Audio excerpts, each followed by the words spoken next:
সবার শুরুতেই আমার একটা অ্যাডজর্নমেন্ট মোশন এনেছিলাম, এটার স্টেটাসটা স্যার জানতে চাই। জাস্ট ওয়েট, সময় বলে জানাবো। এটা খুব একটা ঘোষণা দিয়ে দিচ্ছি, তারপরে আপনার সাবমিটিং দ্য বাজেট বলবো আপনাকে। অপেক্ষা করুন প্লিজ। মাননীয় একজন সদস্য অস্ক্রিন ভিডিও দেখছিলেন এবং এটা থেকে ন্যাশনাল লেভেলে পর্যন্ত চর্চা হয়ে গেছে। And we did not see any action on the part of honorable speaker. ভারতবর্ষে এটা নতুন ঘটনা না। And already ত্রিপুরা রাজ্যে যুব সমাজের মধ্যে সমাজের মূল্যবোধ অবক্ষয় হচ্ছে এবং একজন রোল মডেল হিসেবে আপনি যেটা বলেছেন আপনার রিপ্লাই পাবেন।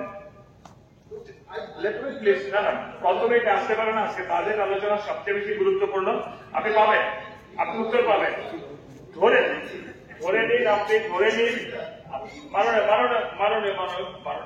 হ্যাঁ, আপনি উত্তর পাবেন। You'll get all information. Mr. মিত্র সাহেব, মাননীয় বিধায়ক অশোক মিত্র বাবু, আপনি এবং আমাদের বিরোধী নেতা জয়েন্ট এসেছেন, আমি উত্তর দেব। কিন্তু লেট ফার্স্ট প্রেজেন্ট বাজেট, সেটা সবচেয়ে বেশি গুরুত্বপূর্ণ বাজেট। মাননীয় সদস্যগণ, এখন সবার কার্যসূচি হল 2023-24 আর্থিক সালের ব্যয় করার। আমি বলছি আপনাকে দেব, আমি বলছি না, আমি বলেছি আপনাকে উত্তর দেব, আমি বলেছি আপনাকে উত্তর দেব, আমি বলেছি উত্তর দেব, আপনি উত্তর পাবেন। আমি এখন অর্থ দপ্তরের ভারপ্রাপ্ত মাননীয় মন্ত্রী মহোদয়কে 23-24 আর্থিক সালে বরাদ্দ ব্যয় বরাদ্দ সবার সামনে পেশ করে বাজেট ভাষণ প্রদানের জন্য অনুরোধ করছি। মাননীয় অধ্যক্ষ মহোদয়, আমি মহতী সভায় 2023-24 অর্থবর্ষের বাজেট উপস্থাপন করছি। আপনারা জানেন যে মাননীয় প্রধানমন্ত্রী এবং মাননীয় মুখ্যমন্ত্রী প্রফেসর ডক্টর মানিক মহোদয়ের সুযোগ্য নেতৃত্বে বিজেপি নেতৃত্বাধীন সরকার দ্বিতীয়বারের জন্য রাজ্যে ক্ষমতা আসতে সক্ষম হয়েছে।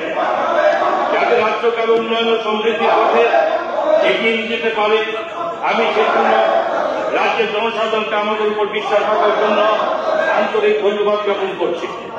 অধিকন্তু আমি মহতী সভা মাননীয় মুখ্যমন্ত্রী, মাননীয় বিরোধী দলনেতা সহ সকল সদস্যদের শুভেচ্ছা জানাচ্ছি।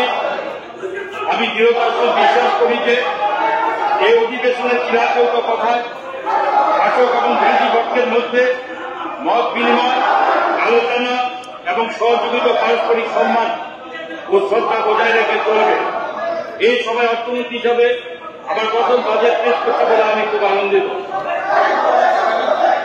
বিগত বিধানসভা নির্বাচনের পূর্বে আমরা আমাদের সংকল্প পত্র প্রকাশের মাধ্যমে আমাদের আত্মনির্ভর ও উন্নত ত্রিপুরা নির্মাণের পক্ষে ব্যক্ত করেছিলাম।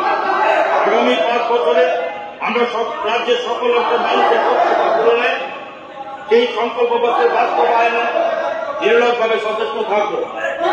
বিগত 5 বছরে আমরা রাজ্যে আর্থিক উন্নয়ন ও কল্যাণে বেশ কিছু পদক্ষেপ নিয়েছি। এই মহতী সভায় উপস্থিত সকলে শুনে আনন্দিত হবেন যে 2022-23 অর্থবর্ষে ত্রিপুরা অর্থনৈতিক প্রবৃদ্ধির আনুমানিক হার 8.8% ছিল। একই সময়ে ভারতীয় ক্ষেত্রে প্রবৃদ্ধির আনুমানিক হার 7.20% থেকে খানিকটা বেশি। আমরা আশা করছি যে 2023-24 অর্থবর্ষে রাজ্য আনুমানিক আর্থিক প্রবৃদ্ধির হার 8% হবে, যেখানে জাতীয় আর্থিক আনুমানিক প্রবৃদ্ধির হার 6 থেকে 6.5% থাকবে বলে আশা করা যাচ্ছে। রাজ্যকে এগিয়ে যাওয়ার পথে এই উচ্চ আর্থিক প্রবৃদ্ধির হার আমাদের সকলের নিরন্তর প্রচেষ্টার সফল। এই বাজেটে অগ্রাধিকারের বিষয়গুলি হল প্রথমত মূলধনী বিনিয়োগে, পরিকাঠামো উন্নয়ন ও